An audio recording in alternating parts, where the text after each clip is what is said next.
Bonjour à tous et bienvenue sur Actu Inside Power, votre chaîne dédiée aux coulisses brûlantes de la politique internationale. Je suis Salem Sporovitch et aujourd'hui, on plonge au cœur d'une affaire qui fait trembler les océans et les chancelleries du monde entier. Un pétrolier géant, chargé de secrets et de tensions, poursuivi pendant des semaines à travers l'Atlantique par les forces américaines. Et boum! Le 7 janvier 2026, les États-Unis le saisissent, sous pavillon russe, au large de l'Islande. C'est une escalade majeure dans la guerre économique contre la Russie, le Venezuela et l'Iran. Est-ce le début d'une nouvelle guerre froide sur les mers? Ou simplement Trump qui impose sa loi sur le pétrole mondial? Accrochez-vous, car on va décortiquer tout ça en détail. Et restez jusqu'à la fin pour une analyse choc sur ce que ça signifie pour votre portefeuille et la paix mondiale. Si vous aimez les infos qui claquent, likez, abonnez-vous et activez la cloche, on commence tout de suite. Commençons par les faits bruts. Mes amis, le 7 janvier 2026, tôt le matin, les forces spéciales américaines, soutenues par la garde côtière et probablement des unités d'élite comme les Navy SEALs, ont abordé et saisi un pétrolier nommé Marinra. Anciennement connu sous le nom de Bella 1, ce géant des mers naviguait sous pavillon russe fraîchement acquis. L'opération s'est déroulée dans l'Atlantique Nord, à environ 190 miles au sud de l'Islande, entre l'Écosse et l'Islande, une zone glaciale et isolée, parfaite pour un coup d'éclat discret mais spectaculaire.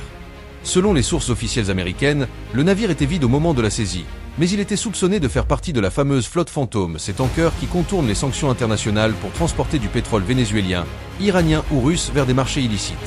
Pourquoi ce tanker en particulier? Remontons le fil.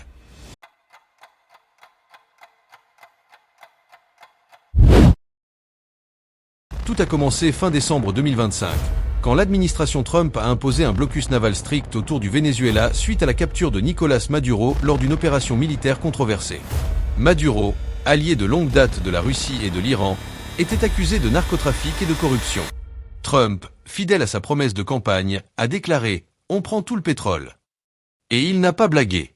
Le Bella 1, alors sous pavillon guyanais, mais suspecté d'être falsifié, a tenté d'approcher les côtes vénézuéliennes pour charger du brut sanctionné. Mais les navires américains, comme le USCGC Monroe, l'ont repéré et ont tenté de l'aborder.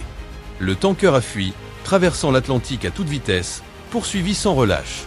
Et là, le twist hollywoodien. Pendant la fuite, l'équipage repeint le nom du navire en Marinra, hisse le pavillon russe et obtient une immatriculation temporaire de Moscou le 24 décembre 2025. La Russie entre en jeu, revendiquant la protection du vaisseau. Mais Washington n'a pas mordu à l'hameçon. Pour les USA, c'est un navire sans état, stateless, violant les sanctions américaines. Résultat, une opération pré-aube avec hélicoptère Little Bird, commando armé, et même la surveillance d'un sous-marin russe à proximité qui n'a pas osé intervenir. Pas de tir, pas de blessés rapportés, mais une tension palpable. Le même jour, les USA saisissent un autre tanker, le MT Sofia, dans les Caraïbes, faisant monter le compteur à au moins 4 saisies depuis le début du blocus. Maintenant, plongeons dans le contexte plus large. Pourquoi ce pétrolier russe, ou pseudo-russe, est-il si important?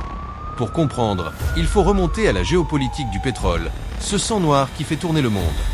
Les sanctions américaines contre le Venezuela datent de 2019, sous Trump 1.0, mais elles ont été renforcées après la réélection de Trump en 2024. Maduro, soutenu par Poutine et Khamenei, utilisait le pétrole pour financer son régime et des groupes comme le Hezbollah ou les Houthis. La flotte fantôme Shadow Fleet, c'est ce réseau de vieux tankers, souvent mal entretenus, qui changent de nom, de pavillon et de propriétaire pour esquiver les radars. On estime à plus de 600 navires cette armada invisible, transportant des milliards de dollars de pétrole illicite chaque année. La Russie, depuis l'invasion de l'Ukraine en 2022, a perfectionné cette technique pour exporter son propre pétrole malgré les sanctions occidentales.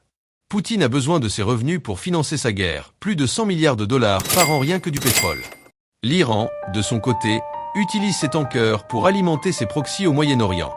Le Bella 1 Marinra était lié à des entités iraniennes sanctionnées, transportant du brut vers le Venezuela pour raffinage, puis revente. C'est une chaîne de contrebande qui relie Caracas, Téhéran et Moscou. Trump, avec son ministre de la Défense Pete Hegseth et sa secrétaire à la sécurité intérieure Kristi Noem, a décidé de frapper fort. Le blocus reste en vigueur partout dans le monde, a déclaré Hegseth. Et le Royaume-Uni a fourni un soutien logistique, surveillance aérienne via la RAF et bases comme Mildenhall, montrant que l'Alliance Atlantique est toujours active contre la Russie. Les réactions explosives, comme prévu.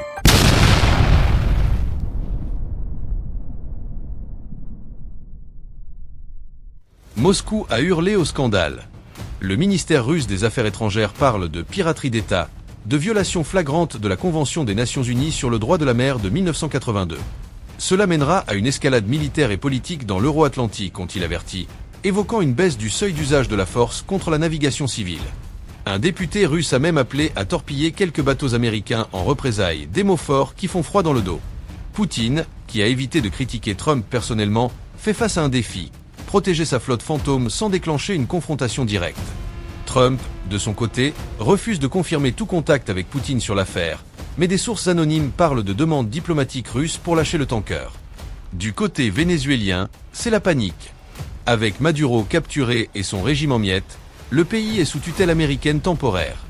Marco Rubio, secrétaire d'État, a esquissé un plan pour l'avenir du Venezuela. Privatisation du pétrole, alliance avec des compagnies US comme Exxon. La Chine, grand acheteur de pétrole vénézuélien, est furieuse, les prix du brut ont chuté de 5% en une journée suite à l'annonce. L'Iran condamne l'agression impérialiste. Et l'Europe? Le Royaume-Uni soutient, mais l'UE reste prudente, craignant une hausse des prix de l'énergie. Même l'Inde est impliquée. 3 marins indiens font partie de l'équipage multinational du Marinera, et New Delhi coordonne avec Washington pour leur sécurité. Analysons les implications, car c'est là que ça devient captivant. D'abord, économiquement, cette saisie signale la fin potentielle de la flotte fantôme. Si les USA peuvent intercepter un tanker sous pavillon russe au milieu de l'Atlantique, aucun n'est à l'abri. Peter Zehan, analyste géopolitique, l'a dit, c'est la saison de la chasse aux tankers. Les assurances maritimes pour ces navires vont exploser, rendant l'opération non rentable. Pour la Russie, c'est un coup dur. Ses exportations pétrolières, déjà limitées par le plafond de prix G7, pourraient chuter de 20%. Le Venezuela perd son lifeline. Trump vise à contrôler 100% de son pétrole, estimé à 3 millions de barils par jour une fois stabilisé. Géopolitiquement, c'est une escalade. On est à la première saisie d'un navire russe par les USA depuis la guerre froide. Un sous-marin russe escortait le tanker, imaginez si ça avait dégénéré en affrontement. Ça rappelle l'incident du destroyer USS Donald Cook en mer Noire en 2014, ou les saisies iraniennes de tankers dans le Golfe en 2019. Trump teste Poutine. Tu veux la paix en Ukraine? Laisse-moi le pétrole. Mais si Moscou riposte, par exemple en harcelant des navires US en mer Baltique ou Noire, on pourrait voir une crise majeure. Et n'oublions pas l'environnement. Ces vieux tankers fantômes sont des bombes flottantes, risquant des marées noires comme celle de l'Exxon Valdez en 1989. Sur le plan humanitaire, l'équipage des Russes, Indiens, Philippins est détenu aux USA, potentiellement poursuivi pour violation de sanctions. Des ONG comme Amnesty appellent à un traitement humain. Et pour nous, spectateurs, ça impacte les prix à la pompe. Plus de pétrole sanctionné sur le marché signifie des prix stables, mais une escalade pourrait faire bondir le baril à $100. Maintenant, creusons l'historique pour mieux comprendre. Les tensions USA-Russie sur le pétrole remontent à 2014, avec l'annexion de la Crimée. Obama impose des sanctions, mais c'est Trump qui durcit en 2017 avec le CAATSA Act. Biden a assoupli temporairement pour l'Ukraine, mais Trump 2.0 revient en force. Pareil pour le Venezuela. Depuis Chavez en 1999, c'est un allié anti-US. Maduro, élu en 2013, a transformé PDVSA en machine à corruption. L'Iran entre en 2020 avec des tankers comme le Fortune, défiant les sanctions. La flotte fantôme, née en 2018 avec les sanctions iraniennes, elle s'est étendue à la Russie post-2022. Des compagnies obscures à Chypre ou aux Émirats gèrent ces navires, souvent sans assurance, risquant des catastrophes comme le naufrage du Prestige en 2002. Et les acteurs clés? Trump, bien sûr, avec sa doctrine America First sur l'énergie. Poutine, affaibli par l'Ukraine, dépend du pétrole, 40% du budget russe. Maduro, capturé, laisse un vide que les USA comblent. Ajoutez le rôle du UK. Post-Brexit, Londres aligne sur Washington pour contrer la Russie en Europe. Des experts comme Callum Sutherland de Time notent que le soutien britannique inclut des AC-130 gunships à Mildenhall, un signe d'alliance militaire renforcée. Passons à des anecdotes captivantes. Imaginez l'équipage du Marinera, peignant frénétiquement le nouveau nom au milieu de l'océan, avec des hélicos US en vue. Ou ce sous-marin russe, tapi dans les abysses, observant sans agir un remake de Chasse à l'Octobre Rouge. Des vidéos de la garde côtière montrent le Munro Shadowing le tanker, binoculaire braqué. Sur X, anciennement Twitter, des posts viraux appellent à une guerre océanique. Un utilisateur russe écrit « Torpedo sur les Américains », tandis qu'un Américain répond « Bienvenue dans la réalité des sanctions ». Même Peter Zehan sur YouTube prédit la fin de la flotte fantôme. Implications futures, Si les saisies continuent, attendez-vous à des ripostes, cyberattaques russes sur les infrastructures US ou harcèlement en Arctique. Économiquement, ça booste les producteurs US comme le Texas Shale. Pour l'Europe, dépendante du gaz russe, c'est un avertissement, diversifié. Et globalement, ça renforce le dollar comme arme, les sanctions US touchent 30% du commerce mondial. En conclusion, cette saisie n'est pas qu'une histoire de bateau, c'est un pivot géopolitique. Trump affirme la suprématie US sur les mers, défiant Poutine et remodelant le marché pétrolier. Mais à quel prix?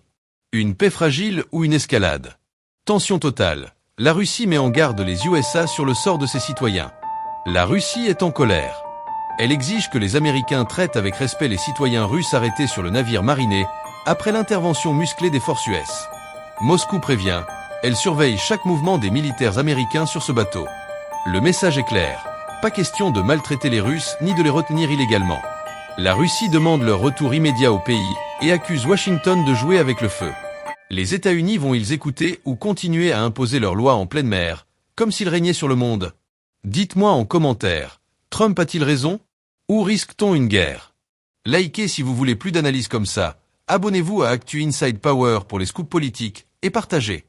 À bientôt!